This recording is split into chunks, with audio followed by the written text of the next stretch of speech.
হাজারো ব্যথা বেদনার পরে, হাজারো ব্যথা বেদনার পরে ফিরে আসনি তুমি আপন ঘরে। দিনের আলো তুমি ছড়িয়ে দিতে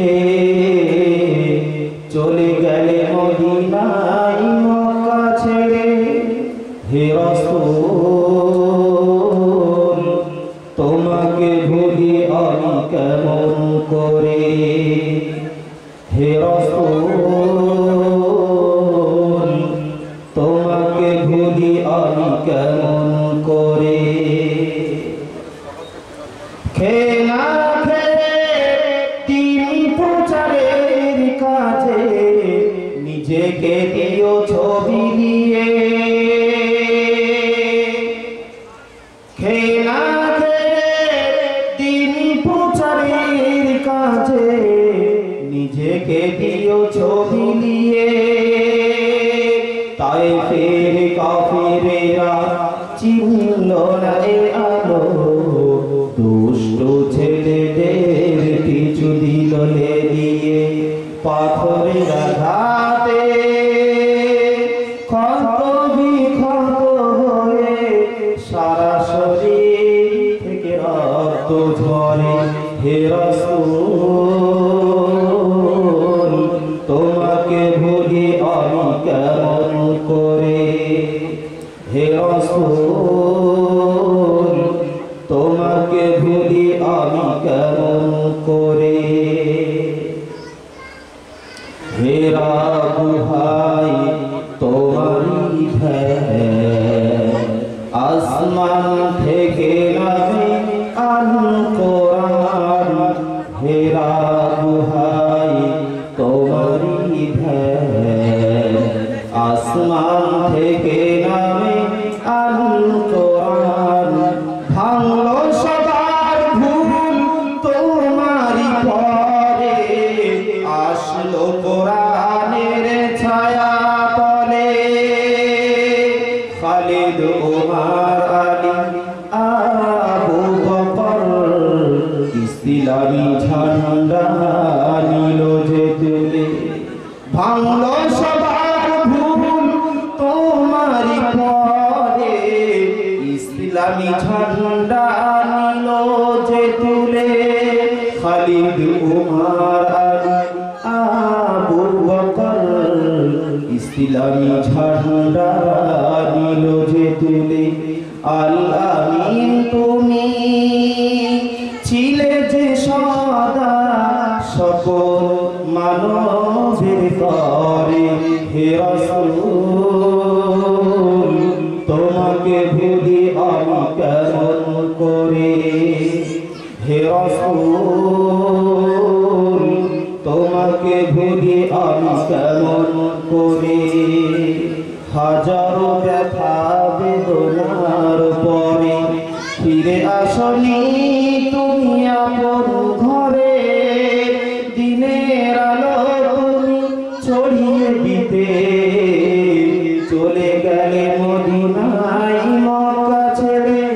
হে রাসূল তোমাকে ভুলি আমি কেমন করে, হে রাসূল তোমাকে ভুলি মোরা কেমন করে। আল্লাহুম্মা সাল্লি আলা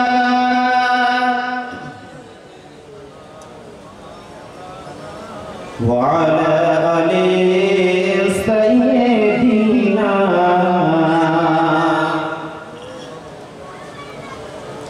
তুমি আসমানে থাকো প্রভু আমি জমিনে।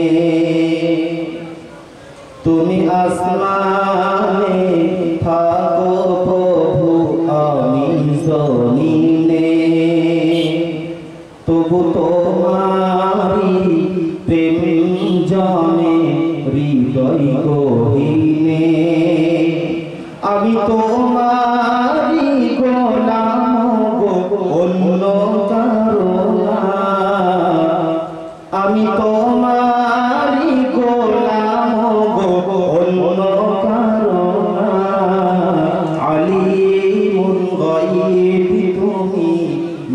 রব্বানা আলিমুল গায়ব তুমি মালিক রব্বানা আল্লাহু আল্লাহু আল্লাহু আল্লাহ আল্লাহু আল্লাহু আল্লাহু আল্লাহ তোমারি রহম ছাড়া বাঁচা বড় দায় প্রতিদিনের প্রতিক্ষণে রহম করো আমার তোমারি রহম ছাড়া বাঁচা বড় দায় প্রতিদিনের প্রতিক্ষণে রহম করো আমার শত শত ভুল মাফ করে দাও শত শত ভুল মাফ করে দাও জানা কি অজানা আমি তোমারই গোলাম গো অন্য কারো না আলিমুল গায়ব তুমি মালিক রব্বানা আল্লাহু আল্লাহু আল্লাহু আল্লাহু আল্লাহু আল্লাহু আল্লাহ লা ইলাহা ইল্লাল্লাহ লা ইলাহা ইল্লাল্লাহ মুহাম্মাদুর রাসূলুল্লাহ আল্লাহুম্মা সাল্লি আলা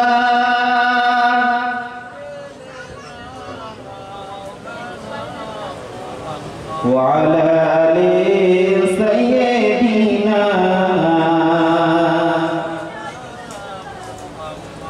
সকলে বলুন সাল্লাল্লাহু আলাইহি ওয়াসাল্লাম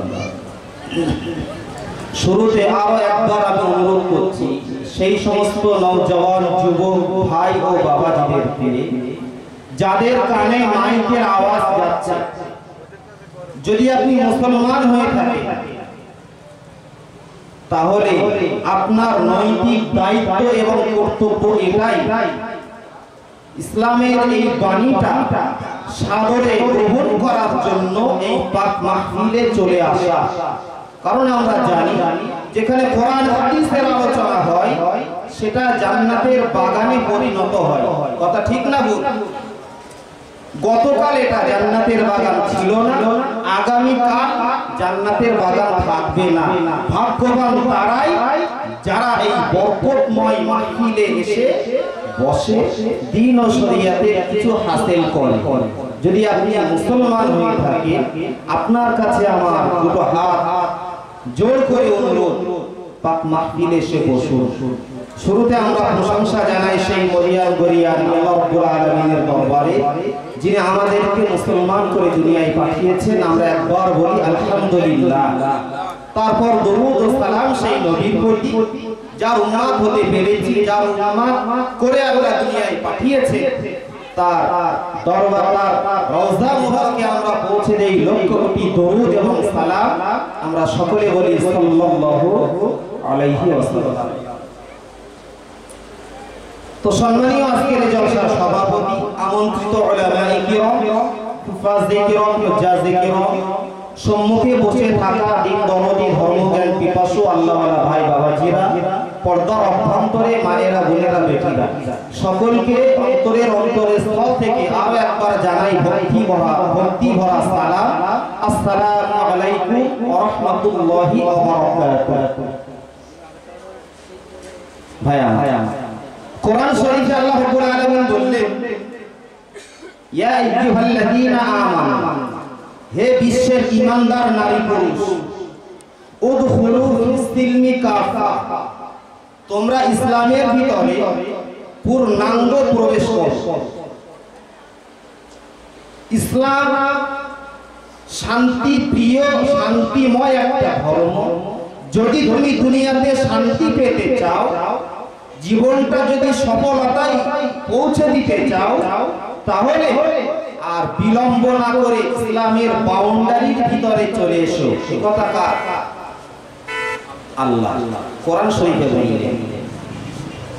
বন্ধুগণ আমার শুনে রাখো, যে আল্লাহ মানব সৃষ্টি করে দুনিয়ায় পাঠিয়ে দিয়েছে, সেই আল্লাহ সুবহানাহু ওয়া তাআলা সুন্দর করে জানিয়ে দিয়েছেন, ইয়া আইয়ুহাল্লাযীনা আমানু উদখুলু ফিস-সিলমি কাফা। ওগো বিশ্বের ঈমানদার নারী পুরুষ, ইসলামের ভিতরে পূর্ণাঙ্গ দাখিল হয়ে যাও, আর শয়তানের অনুকরণ করো না। ওয়ালা তাত্তাবিউ খুতুওয়াতিশ শয়তান। শয়তান পদে পদে তোমাকে বিপদগামী করে দেওয়ার চরম চক্রান্ত চালাবে। পশ্চিমকালেও শয়তানের দিকে ভ্রুক্ষেপ তুমি করবে না। যদি তুমি এই দুনিয়াতে শান্তি পেতে চাও, আরাম আয়েশের সঙ্গে এই দুনিয়াতে এবং পরকালে যদি তোমার জীবনটা কাটিয়ে দিতে চাও, তাহলে ওয়ালা তাত্তাবিউ খুতুওয়াতিশ শয়তান। পশ্চিমকালে মুরদুদ শয়তানের অনুকরণ করবে না, বরং পূর্ণাঙ্গ ইসলামের ভিতরে যদি তুমি প্রবেশ করতে পারো, আখিরাতে এবং দুনিয়াতে চরমভাবে তুমি সফলকাম হবে। আর শয়তানের আনুগত্য যদি করো, চরমভাবে তুমি ব্যর্থ হয়ে যাবে। কথা ঠিক না বন্ধুগণ আমার? এই দুনিয়াতে আল্লাহ রাব্বুল আলামিন আমাদেরকে অত্যন্ত আশা করে সৃষ্টি করেছিলেন। আল্লাহ সুবহানাহু ওয়া তাআলা বলেছেন, 27 পারার দ্বিতীয় সাফাই রয়েছে, আল্লাহ রাব্বুল আলামিন বলেন, ওয়া মা খালাকতুল জিন্না ওয়াল ইনসা ইল্লা লিয়াবুদুন। ওগো ঈমানদার নারী পুরুষ, তোমরা শুনে রেখে দাও, একটাই মাত্র উদ্দেশ্য করে তোমাদেরকে বানিয়েছি, আর জিন জাতিকেও তোমাদের সঙ্গে বানিয়েছি। ওয়ামা খালাকতুল জিন্না ওয়াল ইনসা। আল্লাহ রাব্বুল আলামিন বলেন, আমি জিন আর ইনসানকে কেবলমাত্র সৃষ্টি করেছি, উদ্দেশ্য আমার এটাই, ইল্লা লিয়াবুদুন, আমি ছাড়া এই জিন্দেগিতে কারো ইবাদত করা যাবে না। এই দুনিয়াতে আপনাকে অবশ্যই স্রষ্টার কাছে মস্তক অবনত করতে হবে। আমার ভাইরা, এই দুনিয়াতে আল্লাহ রাব্বুল আলামিন প্রতিটি মুহূর্তে আমার আপনার জন্য এতটাই করুণা, এতটাই রহম, এতটাই মায়া করছেন। আপনি আল্লাহকে আল্লাহ বলে স্বীকার করলেও আপনাকে আল্লাহ যেমন ভালোবাসেন, আর যে লোকটা একটা বারের জন্য আল্লাহকে আল্লাহ বলে না, আল্লাহ রাব্বুল আলামিন তাকেও কিন্তু ভালোবাসে। ওই বান্দাকে যদি আল্লাহ ভালোবাসতেন, তার প্রতি আল্লাহ রহমত, করুণা, দয়া, মায়া যদি না থাকতো, এই দুনিয়াতে কোনো মানুষ, কোনো প্রাণী একটা মুহূর্তের জন্য বেঁচে থাকতে পারত না। একজন নামাজি, তার প্রতি যেমন আল্লাহর খেয়াল রয়েছে, পক্ষান্তরে একজন বেনামাজি আল্লাহকে আল্লাহ বলে না, তার প্রতি আল্লাহর নজর রয়েছে। আমার ভাইরা, আল্লাহ রাব্বুল আলামিনের রহমত, আল্লাহর করুণা, দয়া, মায়া আল্লাহ যদি কারো থেকে তুলে নেয়, ওই মানুষটা দুনিয়াতে একটা মুহূর্তের জন্য বেঁচে থাকতে পারে না। আমার ভাইরা, বিশ্বনবী আমার হাদিস শরীফে বলেছেন, নি'মাতানি মাগবুনুন ফীহিমা কাসীরুম মিনান নাস। এই দুনিয়াতে মানুষের জন্য দুটো নিয়ামত অত্যন্ত বরকতময়, অত্যন্ত দামি, অত্যন্ত মূল্যবান সম্পদ আল্লাহ সুবহানাহু ওয়া তাআলা গোটা মানব জাতির জন্য পাঠিয়ে দিয়েছেন। দুটো নিয়ামত, আমার বন্ধুগণ, সেই দুটো নিয়ামত এত মূল্যবান, বিশ্ব নবী বলেন সেই দুটো নিয়ামত হলো, নাম্বার 1 হলো মানুষের স্বাস্থ্য। স্বাস্থ্য এত বড় নিয়ামত, যার স্বাস্থ্য নাই, যে মানুষ রোগাক্রান্ত হয়ে গেছে, সেই মানুষ জানে স্বাস্থ্যের কি দাম আছে। বুঝতে অসুবিধা হচ্ছে? স্বাস্থ্য সুস্বাস্থ্য বান্দার যদি না থাকে বান্দা কিছুই করতে পারবে না। এই স্বাস্থ্যের দাম মানুষ কখন বুঝতে পারে? মানুষের যখন স্বাস্থ্য ভেঙে পড়ে, মানুষ যখন রোগাক্রান্ত হয়ে যায়, মানুষ তখন বুঝতে পারে স্বাস্থ্য কত বড় নিয়ামত। আর একটা হলো অবসর প্রাপ্ত সময়। এই সময়টা কত বড় নিয়ামত, মূল্যবান সম্পদ। আমাদের কোনো ভোগ্যের নাই। গোটা লাইফের এই মূল্যবান সময়টুকু চায়ের দোকানে, বাজার ঘাটে, মাঠে ঘাটে আড্ডায় আর খেল তামাশা করতে করতে মূল্যবান সময় আমাদের থেকে বিদায় নিচ্ছে। ঠিক না বল? আমাদের কোনো ভ্রুক্ষেপ নাই। বন্ধুগণ আমার, একদিন আপনার স্মরণে পড়ে যাবে এই সময় কত বড় নিয়ামত, কত বড় মূল্যবান সম্পদ। যখন আপনার কাছে আর সামান্যতম সময় থাকবে না, কোন সময় যখন আপনাকে অবসর দেওয়া হবে না, কোন সময় যখন আপনাকে আর দেওয়া হবে না, তখন আপনি বুঝতে পারবেন এই সময়টা কত বড় নিয়ামত। এই সময় যদি আমি কিছু কাজ করতে পারতাম আখিরাতের জন্য, তাহলে এই মৃত্যুর দুয়ারে দাঁড়িয়ে আমাকে আফসোসের সহিত মৃত্যু বরণ করতে হতো না। আমার ভাই, যে মানুষটা নামাজ কালাম ইবাদত বান্দেগি না করে হেলাই কাটাচ্ছে, সেই মানুষটা বুঝতে পারবে তখন যখন তার শিয়রে, তার মস্তকের কাছে আজরাইল এসে যাবে। এই 60-70-80 বছর হায়াতটা কত মূল্যবান। আল্লাহকে আল্লাহ বলে ডাকার সময় আমার ছিল না। দুনিয়ার পিছনে ছুটে ছুটে জীবনটা শেষ করে দিয়েছি। আজকে আমি বুঝতে পেরেছি সময়টা কত বড় মূল্যবান। আমার ভাইরা, সেই সময় শত আফসোস আর বুক ফাটা আর্তনাদ করা সত্ত্বেও কোনো কাজে সেদিন কিন্তু আসবে না। এখন অনেক সময় আছে, অনেক সুযোগ আছে। সুযোগটা যদি হারিয়ে যায় আর ফিরে আসে, সময়টাকে মূল্যায়ন করুন। স্বাস্থ্য আপনার আছে, আপনি এই সময়ে আল্লাহর একটু ইবাদত বান্দেগি করে রাখুন। একটা সময় এমন আসবে আপনাকে আর সুযোগ দেওয়া হবে না। আপনি রোগাক্রান্ত হয়ে যাবেন, হসপিটালে আপনার অত্যন্ত কষ্টের সহিত জীবন অতিবাহিত করতে হবে, অথবা বাড়িতে অত্যন্ত কষ্টের সহিত অতিবাহিত আপনার করতে হবে। উঠতে পারবেন না, বসতে পারবেন না, কিছুই করতে পারবেন না। তখন মনে হবে যদি একটু নামাজ পড়তে পারতাম। যখন শরীরটা আমার ভালো ছিল তখন যদি আল্লাহর একটু গোলামি করতে পারতাম, আফসোসে বুক ফেটে যাবে, কোনো ফায়দা হবে না। বন্ধুগণ আমার শুনে রাখুন, আল্লাহর প্যারা পয়গম্বর সাইয়্যিদিনা মূসা আলাইহিস সালাতু ওয়াস সালাম আল্লাহকে লক্ষ্য করে বলেছিলেন, আল্লাহ, আমি যদি আল্লাহ তাআলা আর তুমি যদি মূসা হতে, তুমি যদি আমার বান্দা হতে, ওগো আল্লাহ, তোমার কাছে আমি জানতে চাই তুমি আমার কাছে কোন জিনিস চাইতে। নবী মূসা আল্লাহকে বলছে, আল্লাহ, আমি যদি আল্লাহ হতাম, তুমি যদি নবী মূসা হতে, তুমি আমার কাছে কি চাইতে? কি তাপ করছে।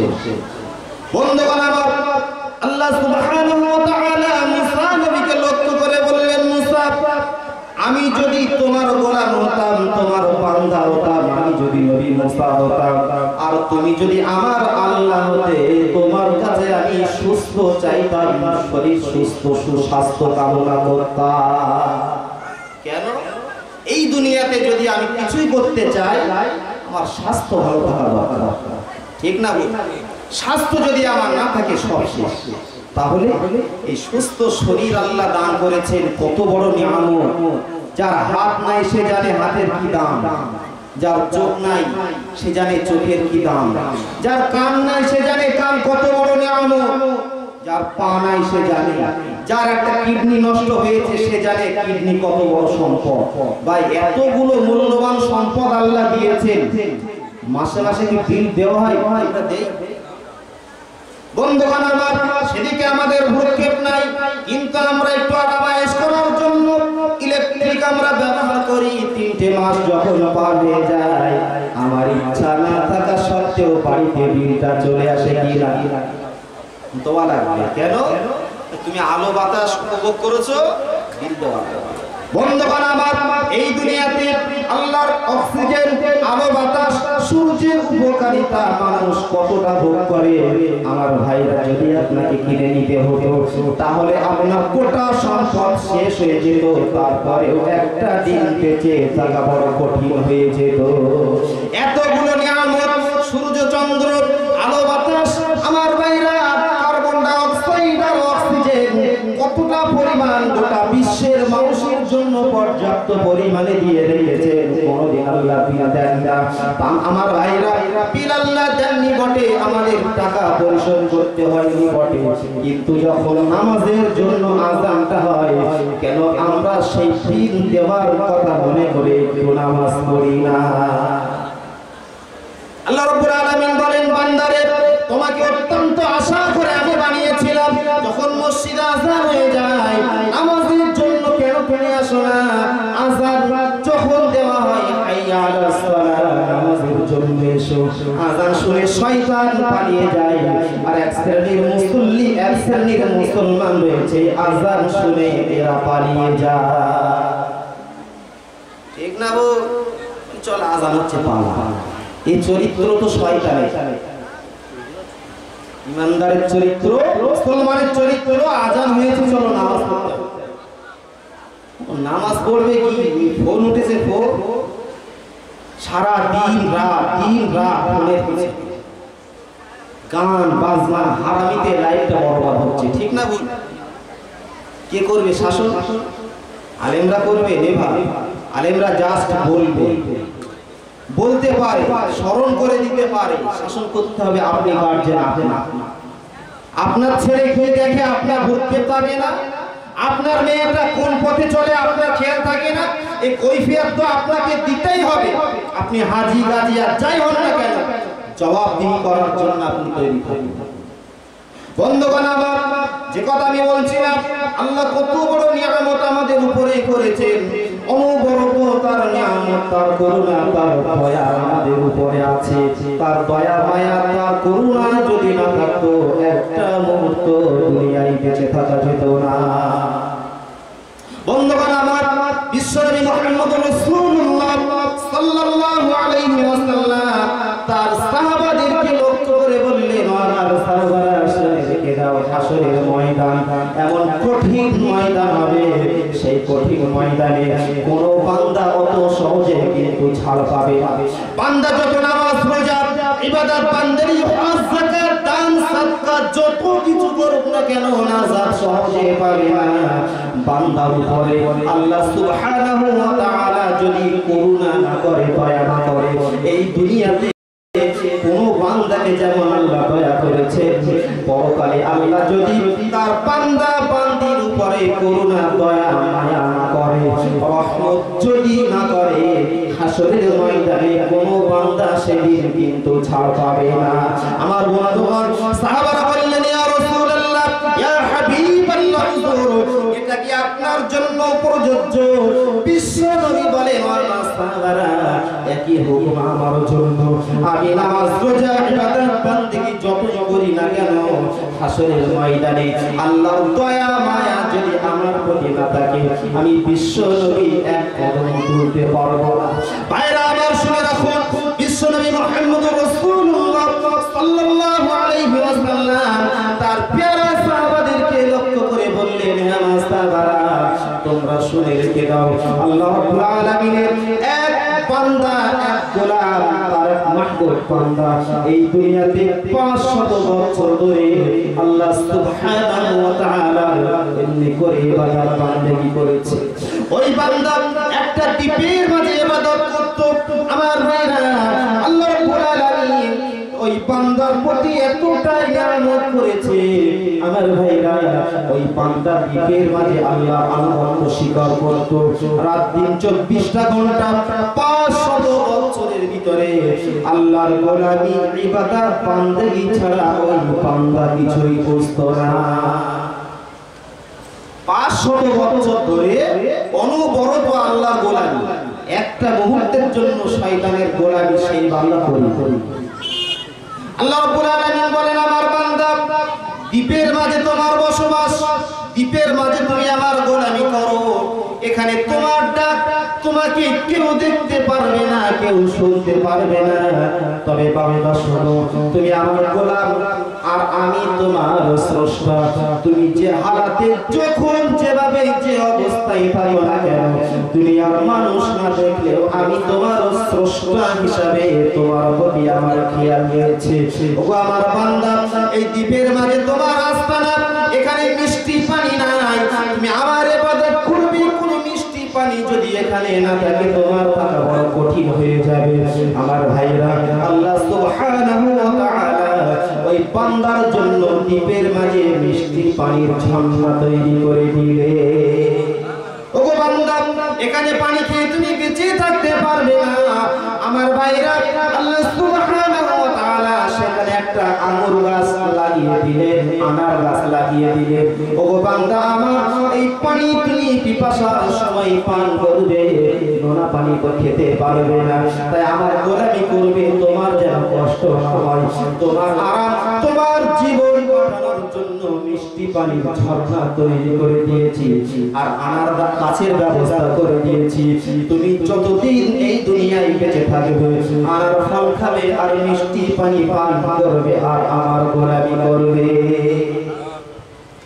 তাইরা আমার হযরত আজরাইল বলে, হযরত জিবরাইল বলে, এই দুনিয়াতে যতবার আমি এসেছি আর যতবার দুনিয়া থেকে গিয়েছি, বিশ্ব নবীর সঙ্গে বলেন ইয়া রাসূলুল্লাহ, প্রত্যেকটা মুহূর্তে দেখেছি ওই 500 বছরের ইবাদত গুজার বান্দা অনবরত নামাজি হালাতে রয়েছে।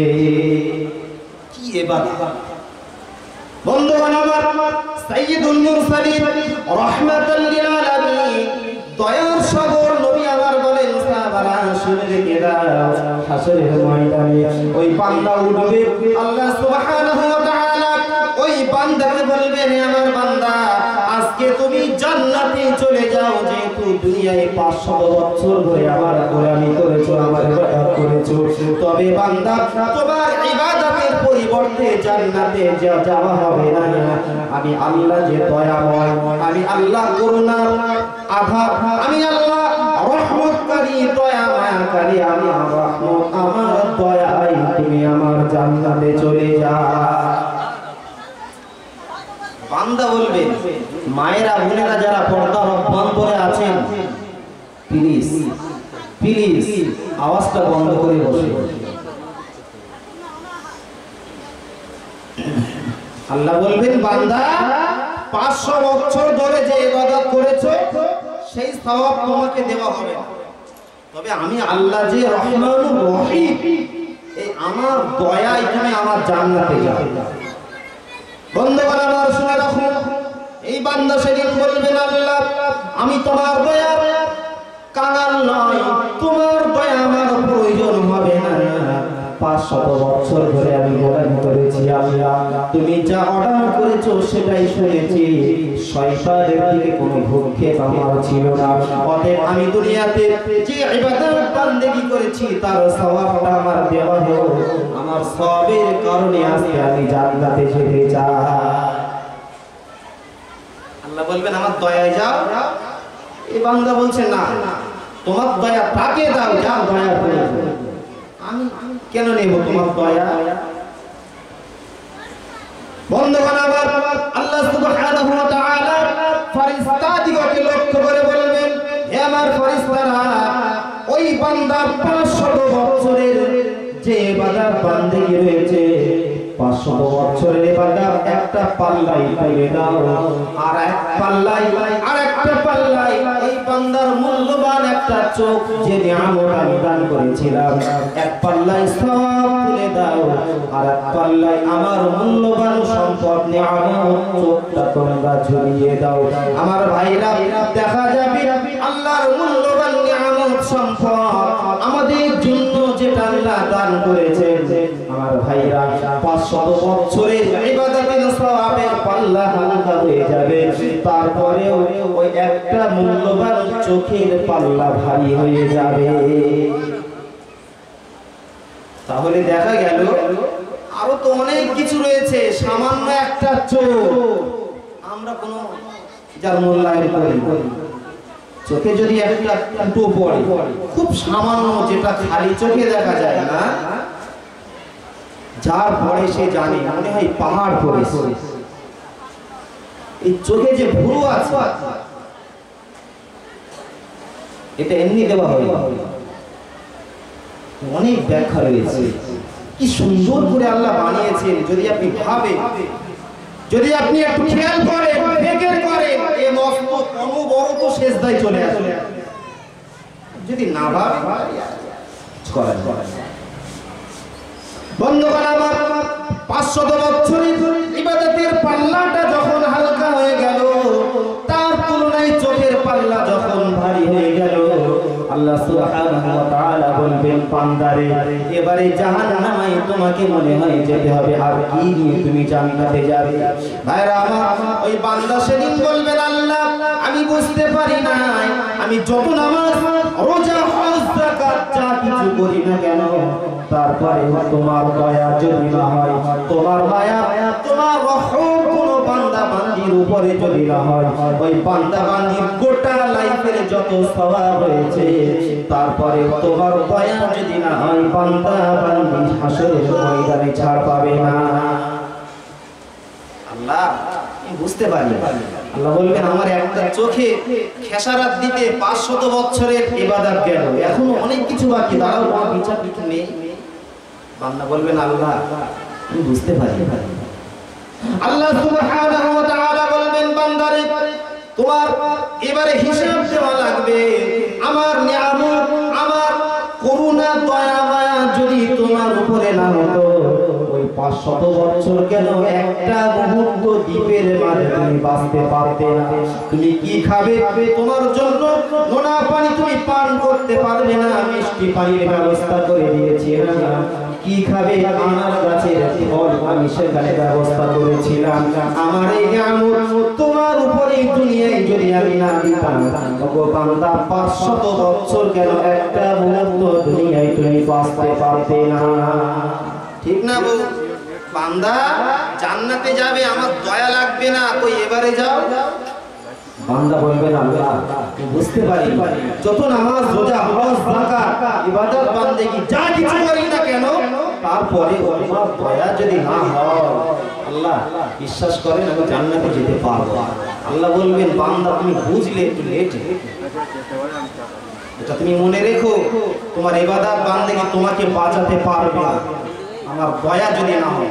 আমাদের ভিতরে অনেক মানুষ দেখেছি, একটু নামাজ কালাম দিন কত পড়া শুরু করে এমন গাফলায় মনে করে তার মতো বুজুর্গার দুনিয়ায় নেই। ওই নামাজের কারণে সে জান্নাতে যাবে, খুব কঠিন জান্নাতে যাবে। শুধু নামাজ কালাম পড়লেই হবে না, তার সঙ্গে অনেক কাজ রয়েছে। অর্থাৎ রাসূলুল্লাহ যে আদর্শ নিয়ে দুনিয়াতে এসেছিলেন, সেই আদর্শ যদি আমরা বাস্তবায়ন আমাদের লাইফে করতে না পারি, চরম ক্ষতি হবে। ভাইরা আমার, এই দুনিয়াতে আমরা রাসূলুল্লাহকে দেখতে পাইনি, কিন্তু সাহাবারা রাসূলুল্লাহকে দেখেছিলেন, তারাতে ঈমান এনেছিলেন, তাই তো তাদের সাহাবা বলা হয়। আমার ভাইরা, এই দুনিয়াতে সাহাবারা অত্যন্ত ভাগ্যবান, যেহেতু রাসূলুল্লাহকে দেখেছিলেন। আর বিশ্ব নবী বলে, আমার চেহারা যে মানুষটা দুনিয়াতে একটা বার তার নজর দিয়ে দেখে নিয়েছে, ওই মানুষটার জন্য জাহান্নামের আগুন হারাম হয়ে গেছে। আবু জেহেল রাসূলুল্লাহকে দেখেছিলেন তো? আবু লাহাব ওরা কি জান্নাতে যাবে না? কেন? রাসূল তো বললেন, আমার যে দেখেছে তারা জান্নাতে যাবে। সাহাবা কাদের বলে? কাদের বলে সাহাবা? যারা রাসূলকে দেখেছেন, তাই তো? শুধু দেখলে হবে না, শুধু দেখলে হবে না, দেখার সঙ্গে তার কাছে ঈমান আনতে হবে। আর ওই অবস্থায় যারা মৃত্যুবরণ করেছে ঈমানি হালাতে, তারাই সাহাবা। রাসূলকে আবু জেহেল দেখেছে, আবু লাহাব দেখেছে, উতবা, উতাইবা, বড় বড় কাফেররা দেখেছে, তারপরেও পচা। যে কথা আমি বলছিলাম, সাহাবারা রাসূলুল্লাহকে দেখে ঈমান এনেছে। একটা বিষয় আপনার দেখে বিশ্বাস করা আর না দেখে বিশ্বাস করার ভিতরে অনেক পার্থক্য আছে, ঠিক না? আমরা রাসূলুল্লাহকে দেখি না, পশ্চিমকালে দেখার সুযোগ হবে কিনা জানি না।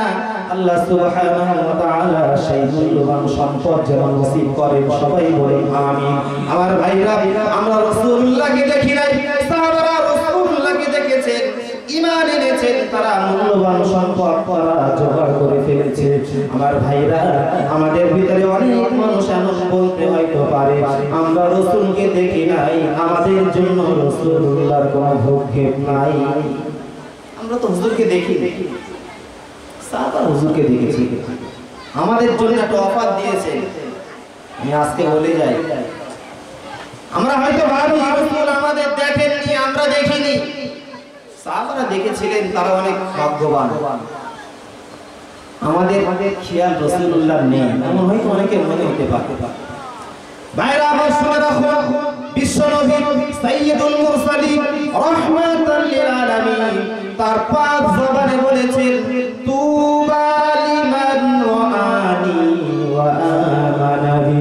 এই দুনিয়াতে যারা আমাকে চরম চোখ দিয়ে দেখেছে, ঈমান আনয়ন করেছে, আমি বিশ্বনবী তাদের জন্য জান্নাতের সুসংবাদ একবার দিয়ে গেলাম। জোরে বলুন সুবহানাল্লাহ। কবার দিয়ে গেলাম? একবার। সাহাবারা দেখেছে, ঈমান এনেছে, ওই হালাতে ইন্তেকাল যদি করে, রাসূল বললেন একবার জান্নাতের সুসংবাদ দিয়ে গেলাম। আমরা তো দেখিনি, আমাদের কি বাদ দিয়েছে নাকি?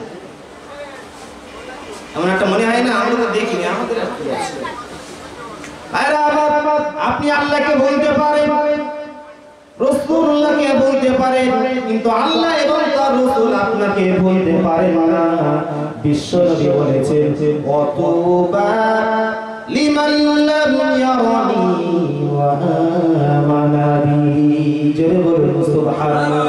ও বিশ্ববাসী, শোনো শোনো, আর যারা আমাকে দেখোনি, তাদের চোখ দিয়ে আমাকে দেখার মতো সৌভাগ্য হয়নি, আমি বিশ্বনবী বলি, ওয়াতুবা লিমান লাম ইয়ারানি ওয়া আমানা বি। আর যারা আমাকে দেখোনি, ওয়াতুবা লিমান লাম ইয়ারানি সাবআ মাররাত। আমি বিশ্বনবী বলে গেলাম, যারা আমাকে না দেখে বিশ্বাস করে নিয়েছো, আমি রাসূল তাদের জন্য জান্নাতের সুসংবাদ 7 বার দিয়ে গেলাম। কেন? তোমরা তো আমাকে না দেখে বিশ্বাস করে নিয়েছো। দেখে বিশ্বাস করা খুব সহজ, আর না দেখে বিশ্বাস করা খুব কঠিন।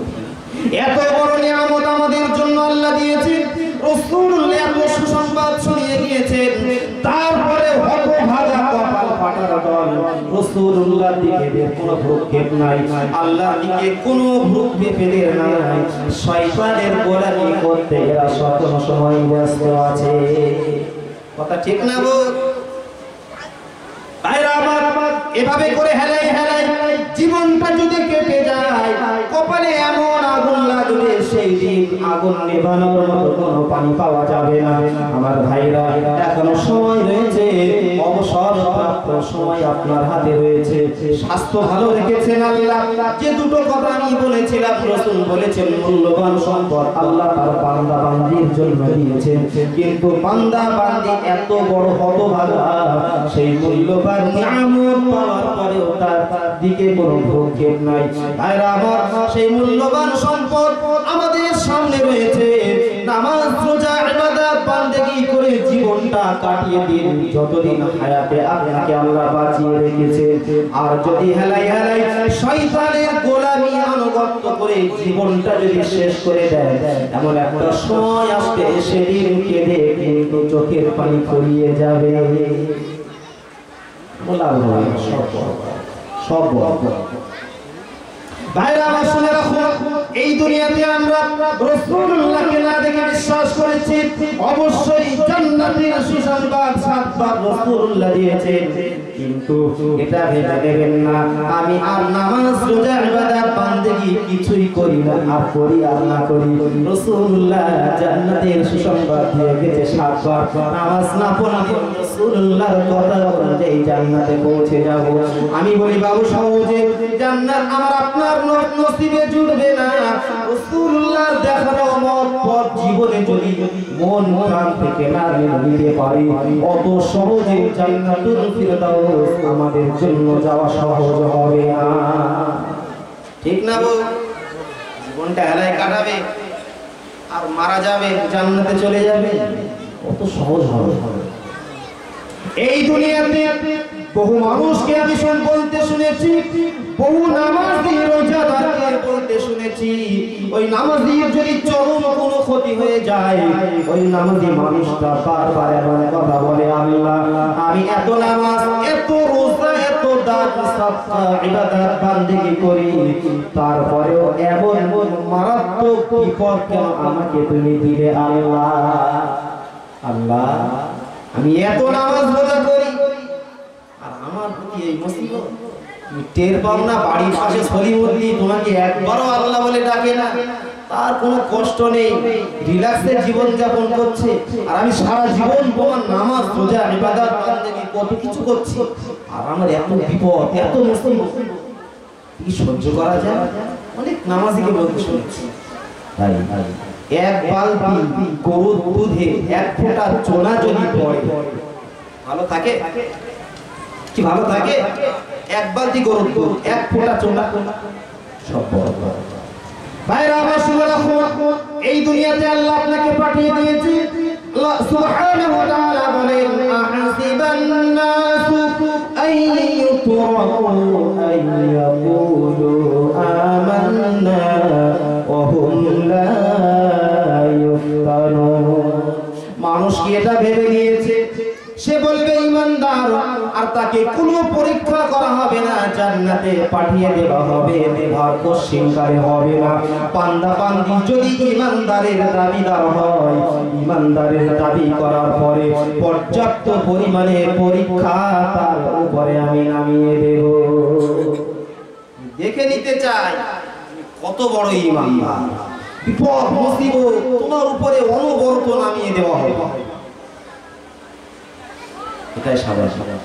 আমাদের সমাজে কোনো মানুষ যদি মরণের আগে দীর্ঘদিন ধরে রোগাক্রান্ত থাকে, অনেক মানুষকে বলতে শুনেছি এটা একখান ছিল, তাই মরণের আগে বুঝতে পারছে কি ঠেলা। ভুলে যান এসব কথা, এসব কথা ভুলে যান। হাদিস শরীফে এসে বিশ্বনবী বলেন, আল্লাহ সুবহানাহু ওয়া তাআলা কোন বান্দা বান্দির যদি ভালো চান, বান্দা বান্দি যদি ঈমানদার হয়ে থাকে, ওই বান্দা বান্দির মরণের আগে তার যদি কোনো পাপ কাজ তার খাতায় যদি জমা থাকে, এই দুনিয়াতে ওই রোগ আল্লাহ দিয়ে থাকে, রোগাক্রান্ত কয়েকটা দিন যাবত তাকে রেখে দিয়ে থাকে, তার বিনিময়ে এই দুনিয়ায় সমস্ত গুনাহগুলো আল্লাহ ক্ষমা করে দেওয়ার সুযোগ দেয়। তবে বেঈমান কাফের জালিয়াতের জন্য না। অনেক ক্ষেত্রে দেখবেন খুব নামাজি, খুব আল্লাহওয়ালা বুজুর্গ, তারপরেও মানুষটা মরণের আগে পড়ে গেছে কয়েকটা মাস রোগাক্রান্ত। এর মতলব এটাই মানুষটার দুনিয়াতে চলাচলতির ভিতর দিয়ে কম বেশি কিছু ভুল ত্রুটি ছিল, সেটা আল্লাহ এই দুনিয়া থেকে শুধরে নিতে চান। যারে বলেন সুবহানাল্লাহ। কি স্রষ্টা! বন্ধুগণ আমার শুনে রাখুন, আল্লাহ সুবহানাহু ওয়া তাআলা বলেন, ওগো বান্দা বান্দি যদি তোমার দাবি হয়, যদি তুমি দাবি করো তুমি একজন ঈমানদার, তাহলে তোমার উপরে বিপদ মুসিবত অভাব অনটন এক এক করে তোমার উপরে নামিয়ে দেওয়া হবে। আমি আল্লাহ সুবহানাহু ওয়া তাআলা তোমাকে দেখে নিতে চাই, পরীক্ষা করতে চাই সঠিক ঈমানের উপরে, আমলের উপরে কতক্ষণ তুমি টিকে থাকো, তারপরেই তো জান্নাত। আমি ঈমানদার, আল্লাহ আমার জান্নাত দাও, আল্লাহ বলবেন তোমার বিনা পরীক্ষায় আমি জান্নাত দিয়ে দেব। জান্নাত কি মামার বাড়ি নাকি? ওখানে যেতে গেলে অনেক পরীক্ষা দিতে হবে। এই দুনিয়াতে একটা ছেলে যখন স্কুলে পড়ে, তাকে বছর শেষ হলে পরীক্ষা দিতে হবে। ঠিক মূল্যায়ন করতে গেলে মূল্যায়ন করার জন্য পরীক্ষার সম্মুখীন হতে হয় কিনা, আমি কি করেছি দুনিয়ায়, কিভাবে কাটিয়েছি, তার পরীক্ষা দেওয়া লাগে, তারপরে হয় জান্নাত, আর না হয় কি জাহান্নাম। বন্ধুগণ আমার শুনে রাখুন, সাহাবারা রাসূলুল্লাহকে দেখেছিলেন, শুধু দেখেছিলেন না, দেখেছিলেন, ঈমান এনেছিলেন, আর এই ইসলামকে দুনিয়াতে বাস্তবায়ন করার জন্য নিজের জান মাল তারা বাজি রেখেছিলেন। কত প্রাণ চলে গেছে, কত সাহাবা শহীদ হয়ে গেছে, তারপরে এই ইসলাম দুনিয়াতে কায়েম হয়েছে। সহজে হয়নি, বহু সাহাবা মারা গেছে, যুদ্ধের ময়দানে নিজের জীবনকে বিলীন করে দিতে হয়েছে, তারপরে এই ইসলাম কায়েম হয়েছে। একটা সময় ছিল নামাজ মানুষ সাহাবারা পড়তে পারতেন না, পড়তে দেওয়া হতো না, নামাজ পড়লেই মারে।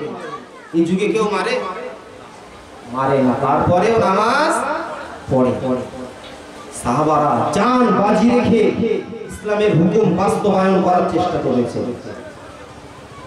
তারপরে জীবন দিয়ে দিয়েছে, ঈমান তারা দেয়নি। ঠিক না বল? আর আমরা ভ্রুক্ষেপ নেই। তার মানে এটাই, এই দুনিয়াতে কোন জিনিস যদি সহজে আপনার মিলে যায়, ওই সহজে মেলা বস্তু আমার আপনার কাছে কোনো দাম থাকে না, কোনো মূল্য থাকে না। পক্ষান্তরে কোনো কষ্ট করে কোনো জিনিস যদি আমাদের মিলে যায়, তাহলে ওই জিনিসটার কদর মূল্য আমাদের থাকে। আর বিনা পরিশ্রমে, বিনা মেহনতে, বিনা কষ্টে কোনো জিনিস যদি হাসিল হয়, অর্জন হয়, পেয়ে যায়, ওই জিনিসটার দিকে আমাদের কোনো ভ্রুক্ষেপ থাকে না। ঠিক না বল? আপনি একটা জিনিস কিনবেন অনেক টাকা খরচ করে, তার মূল্য অনেক অনেক গুণে থাকবে আপনার কাছে, কিন্তু ওই জিনিসটা যদি আপনাকে কেউ উপহার দেয়, বিনা পরিশ্রমে পেয়ে যান, তার ভ্রুক্ষেপ থাকবে না। তো বিনা মেহনতে পেয়েছি। এই দুনিয়াতে বিশ্ব নবীর উম্মাহ হতে পেরেছি আমরা, কত বড় মূল্যবান সম্পদ পেয়েছি। যদি আপনি বালিশে মাথা দিয়ে শুয়ে শুয়ে ভাবতেন, তাহলে বুঝতে পারতেন যেটা মানুষ তপস্যা করে পায় না, বিশ্ব নবীর উম্মাহ কত বড় সম্পদ। এই দুনিয়াতে ঈসা নবী বলে একজন নবী এসেছিলেন, আল্লাহর শাহী দরবারে দোয়া করেছিলেন, আল্লাহ আমাকে নবী করা হয়েছে, তারপরে আমি সন্তুষ্ট হতে পারি না, কেননা আমাকে নবী না করে যদি বিশ্ব নবীর উম্মত করা হতো, আমি ঈসা নবী নিজেকে বড় ধন্য মনে করতাম। নবী বলছেন, আল্লাহ আমাকে যদি নবী না করে এই রাসূলুল্লাহ উম্মত করতে, নিজেকে বড় ধন্য মনে করতাম। ভেবেছেন কথাটা? একজন নবী বলছে, আল্লাহ তার দোয়া কবুল করলেন, তাকে আসমানে তুলে নিয়েছে।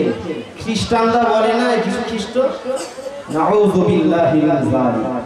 আল্লাহ রাসূলকে মারবে আর আল্লাহ চুপচাপ দেখবেন, এটা কোশ্চিন কালেও হতে পারে না। সসম্মানে অক্ষত অবস্থায় আল্লাহ তার প্যারা পয়গম্বর ঈসাকে আসমানে তুলে নিয়েছেন।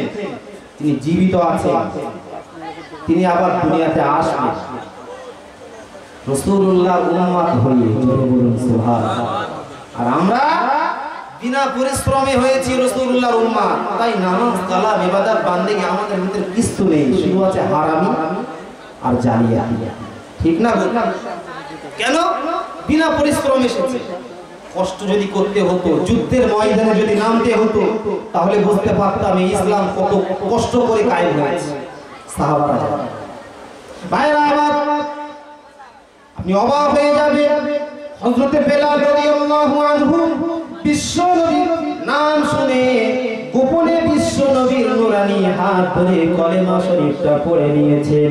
বেলালের চেহারা ছিল অত্যন্ত কুস্ত্রী কদাকার, হাবশী দেশের মানুষ, অত্যন্ত কষ্ট করে রাসূলুল্লাহর নাম শুনে কলেমা শরীফ মুসলমান হয়ে গেছে। কিন্তু কপালটা বড় খারাপ, রাসূলুল্লাহর খেদমত করবেন সুযোগ তার ছিল না। তিনি ছিলেন একজন ওই উমাইয়া ইবনে খালফ, কুখ্যাত কাফির, ওই কুখ্যাত কাফিরের গোলাম। ভাইরা আমার, ওই কুখ্যাত শয়তান কাফির উমাইয়া ইবনে খালফ যখন বুঝতে পেরেছে আমার গোলাম বেলাল বিশ্ব নবীর হাত ধরে কলেমা পড়ে নিয়েছে, ওগো বেলাল তুমি জেনে রেখে দাও, তোমাকে পর্যাপ্ত পরিমাণে শাস্তি প্রদান করা হবে যতক্ষণ পর্যন্ত মুহাম্মাদের কলেমা তুমি না ছেড়ে দেবে। বেলাল, তুমি আমাকে চেনো, আমি কে? আমার গোলাম, আমার দাস, আমার চাকর। তুমি মুহাম্মাদের হাত ধরে কলেমা পড়বে, এটা আমি মেনে নেব। ভাইরা আমার, হযরত বেলালের উপরে অত্যাচার শুরু হয়ে গেল। মরুভূমির উত্তপ্ত বাড়ির উপরে বেলালের দেহটা শুইয়ে দেওয়া হয়, প্রস্তর খণ্ড বেলালের বুকের উপরে চাপিয়ে দেওয়া হয়, পিঠটা তার গলে যায়, তথাপিও বেলাল কালেমা ছাড়ে না। আহাদ আহাদ আহাদ, তার জবান দিয়ে আল্লাহ এক আল্লাহ এক এই বাক্য বার হয়। উমাইয়া ইবনে খালদ তার সমাজের ছেলেদের কাছে বেলালের পায়ে রশি বেঁধে বেলালকে পাঠিয়ে দিল, যাও শহরের গলিতে গলিতে বেলালকে ঘোরাও আর মারপিট করো। এই বেলাল যতক্ষণ পর্যন্ত কলেমা না ছেড়ে দেবে ততক্ষণ পর্যন্ত বেলালকে তোমরা ছাড়বে না। আমাদের সমাজে আমরা দেখেছি, আমি নিজেও ছোটবেলায় যেটা করেছি, এই কুকুর বিড়াল যদি মারা যেত পায়ে দড়ি বেঁধে আমরা নিয়ে যেতাম জঙ্গলে বাগানে। তো একটা জন্তু জানোয়ারের সঙ্গে মানুষ যে আচরণ করে তার থেকেও খারাপ আচরণ সাহাবাদের সঙ্গে করা হয়েছিল। তারপরে ঈমান থেকে তারা সরে আসে। কেন? ঈমানের স্বাদ, ঈমানের মজা তারা পেয়েছিল। তাই তো ঈমান তাদের অন্তরে এমন ভাবে জমে গিয়েছিল, তারা জান দেওয়া উত্তম মনে করেছিল, তারপরেও জীবন দেওয়া উত্তম মনে করেছিল, তারপরেও ঈমান তারা দেয়নি। বন্ধুগণ আমার শুনে রাখুন, বেলালের উপরে অত্যাচার শুরু হয়েছে, অত্যাচার যেন শেষ হয় না। রাত যায় দিন যায়, রাত যায় দিন যায়, বেলালের জবান দিয়ে আহাদ শব্দ কেউ কেড়ে নিতে পারে না।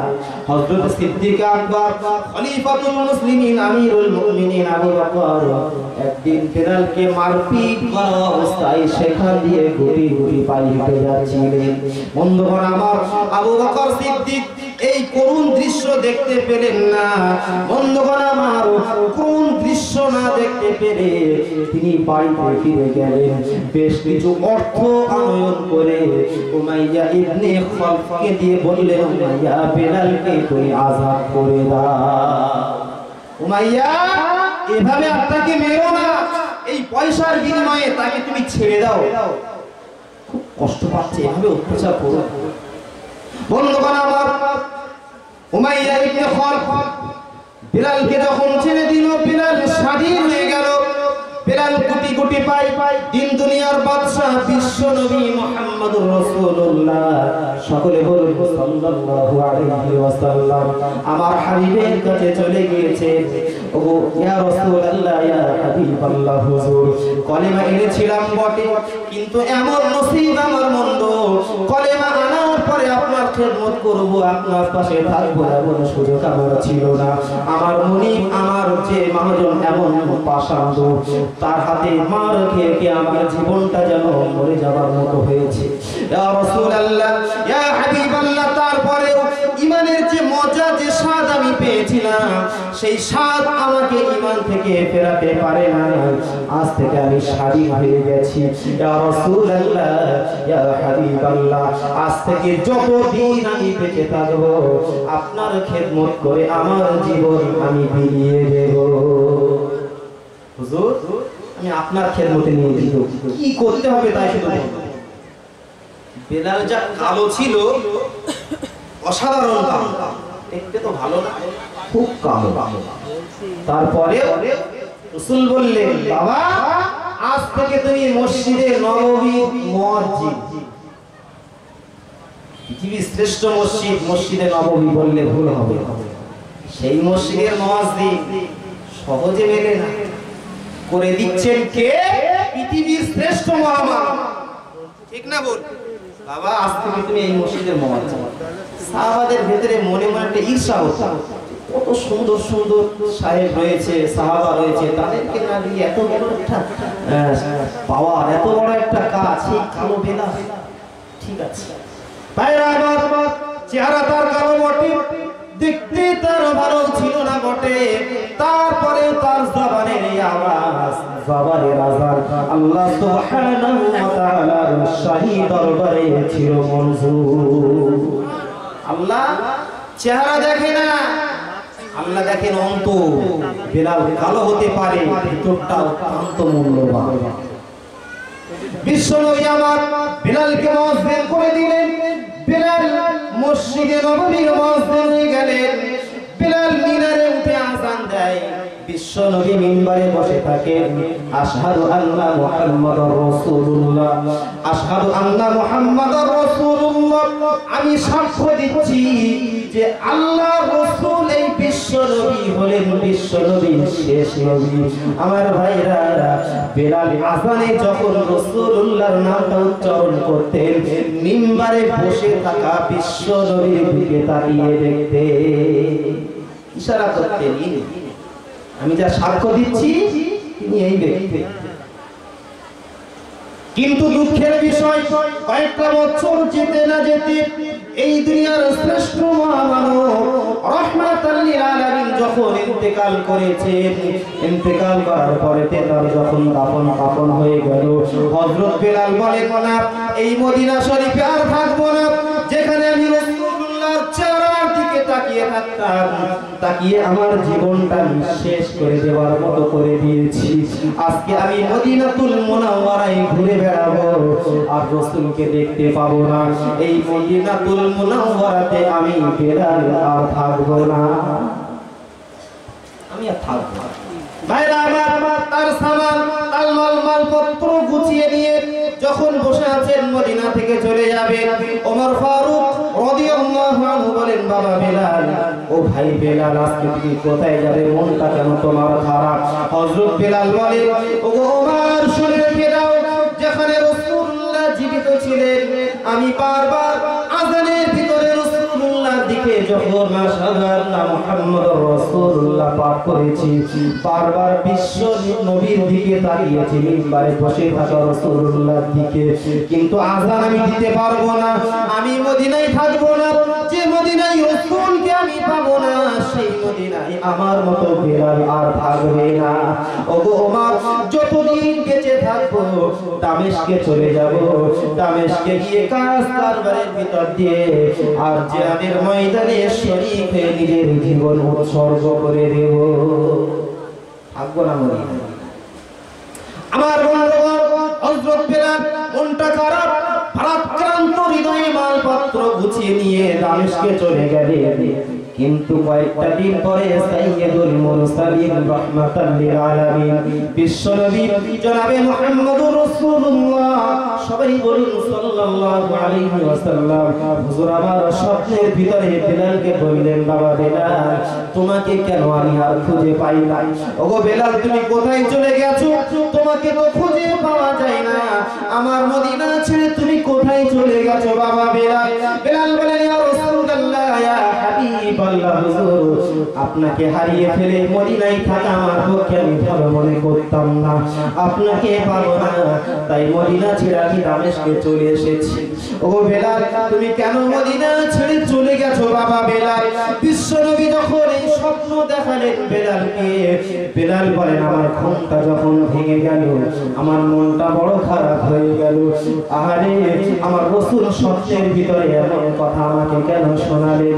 না দামেস্কে আমি আর থাকবো না, বিশ্বনবী নাই থাকুক দুনিয়ায়, কিন্তু রাসূলুল্লাহর পায়ের কণা ধুলি কণা সেই মদিনায় পড়ে রয়েছে। রাসূলুল্লাহকে না পেলেও রাসূলুল্লাহর পবিত্র কদম মুবারক যেখানে পড়েছে, সেই মাটি পেয়ে কাকর পাথর পেয়ে নিজের জীবন ধন্য করে নেব। রাসূল তো হারিয়ে গেছে, পাওয়া তো যাবে না, কিন্তু রাসূল যে মাটিতে বেড়াতেন সেই মাটিটা অনেক মূল্যবান, সেই কাকর পাথর একটু দেখে নিজের জীবনটা শান্ত করে নেব। একটু জোরে বলো, কি ভালোবাসা! আমাদের ভালোবাসা, রাসূল বললেন, আমার মতো করে জীবনটা চালাও। রাসূল বললেন, আমি যেমন পোশাক পরিচ্ছদ পরি তোমরাও তেমন পরো, আমি যেমন চুলটা কাটি তোমরাও তেমন কাটো, আমার যেমন দাড়ি আছে তোমরাও তেমন রাখো। আর আমরা বলছি ওসব এখন খা। শয়তান কি বলছে এখন দেখা যাক, ঠিক না বল? রাসূলুল্লাহর দিকে খেয়াল নেই, আবার আমরা মুখে রাসূলুল্লাহ খুব ভক্ত। বিশ্বাস করো, রাসূলুল্লাহর ভক্ত যদি আপনি হতে, রাসূলুল্লাহর আশিক যদি আপনি হতে, রাসূলুল্লাহর দেখানো মতপথের উপরে আপনাকে পাওয়া যেত। আপনি ভক্ত মুখে মুখে, মুখে ভক্ত হলে চলবে না, কাজে ভক্ত হতে হবে। বলছি নাকি? কাজে ভক্ত হলে সেই তো প্রকৃত ভক্ত। বন্ধুগণ আমার, হযরত বেলাল আবার মদিনায় চলে আসলেন। মদিনায় যখন চলে আসলেন, মসজিদে নববীতে গিয়ে বসে পড়লেন। মদিনাবাসীরা ছুটে আসলেন, ওগো রাসূলুল্লাহর সাহাবা, তোমাকে হারিয়ে ফেলেছি যখন থেকে, তখন থেকে মসজিদে নববীর আযান শুনতে আমাদের আর ভালো লাগতো না। ওগো বেলাল, আজ থেকে যখন তুমি মদিনায় চলে এসেছো, আজ থেকে তোমাকে মসজিদে নববী আবার মসজিদে হবে, আবার তোমাকে আযান দিতে হবে। তুমি যখন আযান দিতে আমাদের জানটা ভরে যেত। মদিনার হাওয়া, গাছপালা, আকাশ বাতাস সব মুখরিত হয়ে যেত। বাবা বেলাল, তুমি কয়েকটা দিন আযান দাও না, আমাদের বড় কষ্ট হয়। আজকে যখন আবার তুমি মদিনায় ফিরে এসেছো, তোমার কাছে দুটো হাত জোড় করে অনুরোধ করি, তুমি একটু আযান দাও। বেলাল, তুমি একটু আযান দাও। তুমি আযান দিলে আমরা মনে করব রাসূলুল্লাহ দুনিয়াতে বেঁচে আছে। কেন? রাসূলুল্লাহ জীবদ্দশায় তুমি তো আযান দিতে, জানটা ভরে যাবে, একটু আযান দাও। হযরত বেলাল বলেন, মদিনাবাসীরা, তোমাদের সব দাবি আমি মেনে নিতে রাজি আছি, কিন্তু এই দাবি আমি বেলাল আমার পক্ষে মানা সম্ভব হবে না। কেননা আমি যখন আযান দিতাম, মিনারে উঠে আযান দিতাম, আর মিম্বারে বসে থাকা আমার বিশ্ব নবীর সোনার চেহারার দিকে তাকাতাম। যখন আশহাদু আন্না মুহাম্মাদুর রাসূলুল্লাহ বলতাম, আমার সোনার নবীর দিকে আমি তাকিয়ে দেখতাম। আর আজকে যদি আযান দেই, ওই বাক্যটা যখন আমি বলবো, বিশ্ব নবীর কথা মনে পড়ে যাবে, মিম্বারের দিকে আমার চেহারা চলে যাবে, আমার মুখটা চলে যাবে, কিন্তু রাসূলুল্লাহকে আর আমি দেখতে পাবো না। রাসূলকে দেখতে না পেয়ে আমি বেলাল এই বিরহ যন্ত্রণা আর সইতে পারবো না। সব দাবি মেনে নেব, আযান আমি আর দিতে পারবো না, আমি দেব না। আমাকে রিকোয়েস্ট করবেন না, আমি দেব। শেষ বিশ্ব নবীর কলিজার টুকরা ইমাম হাসান হুসাইন চলে আসলেন। ওগো বেলাল, ওগো আমার নবী, ওগো আমার নানার সাহাবা বেলাল, তোমার কাছে আমাদের দাবি, একটু তুমি আযান দাও। আমার ভাইরা, বিশ্ব নবীর সাহাবা বেলাল বলেন, আমি আর কথা ফেলতে পারলাম না, কেননা আমার বিশ্ব নবী বলেছেন, যে ব্যক্তি হাসান হুসাইনকে কষ্ট দেয়, সে ব্যক্তি আমি বিশ্ব নবী আমাকে কষ্ট দেয়। যে ব্যক্তি ইমাম হাসান হুসাইনকে ভালোবাসে, সে ব্যক্তি আমি বিশ্ব নবী আমাকে অত্যন্ত ভালোবাসে। কেন? তারা আমারই কলিজার টুকরা, তারা আমারই কলিজার টুকরা, আমি খুব ভালোবাসি। তাইরা আমার বিশ্ব নবী বলেছেন, যত যুবক জান্নাতে যাবে, দুনিয়ার শুরু থেকে নিয়ে শেষ পর্যন্ত, এই দুনিয়াতে যত যুবক মৃত্যুবরণ করেছে, যত যুবক জান্নাতে যাবে, সমস্ত যুবকদের সরদার হবে আমার আদরের নাতি ইমাম হাসান হুসাইন। তারাই লিডার, তারাই সরদার। কি পাওয়া, কি মর্যাদা! সেই বেলাল বললেন, আমার পক্ষে সম্ভব হবে না এই কথাটা ফেলে দিন। আমি যদি তাদের কথা না শুনি, আমার রাসূলুল্লাহ কষ্ট পাবে। কেন? হুজুর বলেছেন যে হাসান হুসাইনকে ভালোবাসে, সে আমাকে ভালোবাসে। যে তাদেরকে খারাপ চোখে দেখে, তাদের প্রতি খারাপ আচরণ করে, রাসূলুল্লাহ তাদের প্রতি অসন্তুষ্ট। ভাইরা আমার শুনে রাখো, হযরত বেলাল এবারে দাঁড়িয়ে গেলেন আযান দেবেন। আমার ভাইরা, হযরত বেলাল বলেন, আমি আযান দিতে শুরু করলাম, কিন্তু অভ্যাস অনুযায়ী যখন আশহাদু আন্না মুহাম্মাদুর রাসূলুল্লাহ সাল্লাল্লাহু আলাইহি ওয়াসাল্লাম বাক্যটা চলে আসলো, বেলাল বলেন, আমার অভ্যাস অনুযায়ী মিম্বারের দিকে তাকালাম, কিন্তু বড় কপাল, মিম্বারে রাসূলকে আমি দেখতে পেলাম না। অত্যন্ত কষ্ট হলো, আমার বুকটা যেন ফেটে যাবে। আমি মাথা ঘুরে, আমার মাথাটা ঘুরে গেল, আমি জমিনে পড়ে গেলাম। আযান দেওয়া আমার পক্ষে সম্ভব হলো না। আমার ভাইরা, হযরত বেলাল বলেন, দুনিয়াতে যতদিন বেঁচে ছিলাম, আমি বেলাল আর আযান দেওয়ার ক্ষমতা রাখতাম না। সম্ভব হতো না, কি করে আযান দেব? আযান দিতে গেলে আমি পড়ে যেতাম। রাসূলুল্লাহর কথা মনে হতো, বুকটা আমার ফেটে যাওয়ার মতো হতো। রাসূলকে পাবো না। আমি যখন আযান দিতাম রাসূলুল্লাহর দিকে তাকিয়ে দেখতাম, এখন আযান দেব রাসূলকে তো পাবো না। ভাইরা, হযরত বেলাল কয়েকটা দিন মদিনাতে থাকলেন, অসুস্থ হয়ে পড়লেন, তিনি ইন্তেকাল করলেন। তিনি কিভাবে জীবন অতিবাহিত করলেন আর রাসূলুল্লাহকে কতটা ভালোবাসলেন। রাসূল বললেন, আমার সাহাবারা প্রত্যেকেই জান্নাতের হকদার, জোরে বলেন সুবহানাল্লাহ। সাহাবাদের সম্পর্কে কুবাক্য কুকথা যদি কোনো মুসলমান ব্যবহার করে তার ঈমান বরবাদ। কেন?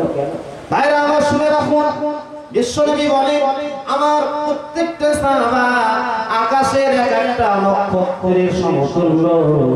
দুনিয়াবাসী যদি আমার কোন সাহাবা অনুসরণ করে, আমি বিশ্বনবী বলি অবশ্যই দুনিয়াবাসী হেদায়েত পেয়ে যাবে। যে কোনো সাহাবা ফলো করলেই হেদায়েত পেয়ে যাবে। ও ভাগ্যবান। কেন?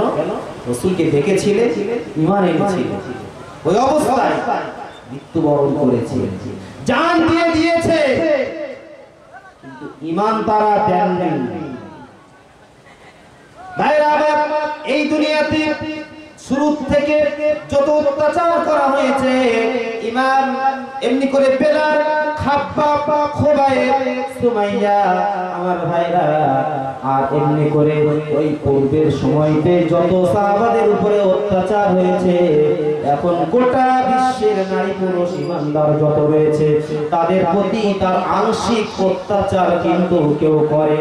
ভাইরা আমার, তারপরে বর্তমান যুগ সন্ধিক্ষণে গোটা বিশ্বের মুসলমান একটু কষ্টের ভিতরে রয়েছে, বিশেষ করে ভারতের মুসলমান একটু কষ্টের ভিতরে আছে। ঠিক না বল? মুসলমানদের তো কষ্ট, ভয়, ভীতিতে থাকার কথা নয়। কেন এই সমস্যা? কেন এই ভয়? ভাই অবাক হয়ে যায়, এনআরসির ভয়তে মানুষের খাওয়া ঘুম সব উঠে গেছে। ঠিক না বল? আমরা এখানকার স্থানীয়, এ মাটি সাক্ষী দেবে আমরা এখানকার। ঠিক না বল? তারপরেও আমাদের একটা ভয় কাজ করছে, গ্রাস করছে। কি হবে তাই তো না জানি কি হয়, না জানি কি হয়। ভাইরা আমার, এই দুনিয়াতে আপনাকে ভারতের বাসিন্দা হওয়ার জন্য কতটা ভয় ভীতির সঙ্গে জীবন অতিবাহিত করতে হয়, কত পেপার, কত কাগজপত্র জোগাড় করতে হচ্ছে, কিন্তু হাসরের ময়দানে আল্লাহ সুবহানাহু ওয়া তাআলা যদি বলেন তোমাকে জাহান্নামে পাঠিয়ে দেওয়া হবে, তোমার নামাজ, রোজা, ইবাদত, বান্দেগী, যাকাত কোন পথে জীবনটা কাটিয়ে দিয়েছো, তোমার সেই দুনিয়ার শুরু থেকে নিয়ে টোটাল লাইফের রেকর্ডটা তুমি আমাকে দেখাও। রেকর্ডে যদি কোনো প্রবলেম থাকে, কোনো সমস্যা যদি থেকে যায়, বাংলাদেশে পাঠিয়ে দেওয়া হবে না, ডিটেনশন ক্যাম্পে পাঠিয়ে দেওয়া হবে, আফগানিস্তানে, পাকিস্তানে কোনো দেশে তোমাকে ছেড়ে দেওয়া হবে না, চির জাহান্নামে তোমাকে জ্বলতে হবে। ঠিক না গো? সেদিন যদি কোনো পেপার গন্ডগোল হয়, কোন দেশে যাবে? সেদিকে ভুলতে বাঁচে? খেয়াল আছে আমাদের? খেয়াল নেই, কোনো খেয়াল নেই। আল্লাহ সুবহানাহু ওয়া তাআলা বলেন, ওমা আসাবাকুম মিন মুসিবাতিন ফাবিমা কাসাবাত আইদিকুম ওয়া ইয়াফু আন কাসীর। ওগো বিশ্বের ইমানদার নারী পুরুষ, তোমাদের উপরে যত বিপদ মুসিবত এসে যায়, সমস্ত বিপদ মুসিবত আমি আল্লাহ সুবহানাহু ওয়া তাআলা ইচ্ছা করে পাঠাই না, তোমাদের দুই হাতের কামাই করার ফল তোমাদের উপরে নামিয়ে দেওয়া হয়। তো বিধি নারে তাকবীর, নারে তাকবীর।